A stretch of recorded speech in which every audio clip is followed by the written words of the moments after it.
எனக்கு கிடைச்சது தான் நான் அடுத்தவங்களுக்கு கொடுப்பேன்னு சொல்லிட்டு கண்டினியூஸாக நம்ம வந்து தப்புகளை தான் ட்ரான்ஸ்ஃபர் பண்ணிக்கிட்டு இருக்கோம். இப்போது தமிழ் சினிமாவில் நகைச்சுவையில் மிக பெரும் ஜாம்பவான கோல் வச்சிட்டு இருக்க ஒருத்தரை பற்றி அவருடைய பிளாக் இமேஜஸ் பற்றி இப்போ வெளியே வந்துக்கிட்டு இருக்கு. கருப்பு பக்கங்கள், அவர் எவ்வளோ கொடுமைக்காரர் தெரியுமான்னு.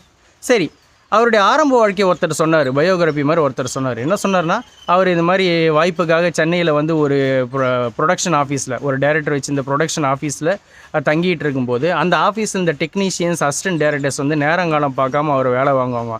ராத்திரி நேரத்தில் அவர் தூங்கிட்டு இருந்தால் எட்டி உதச்சி எழுப்பி போய் இதை வாங்கிட்டு வா அதை வாங்கிட்டு வான்னு வேலை வாங்கி கொடுமை பண்ணியிருக்காங்க.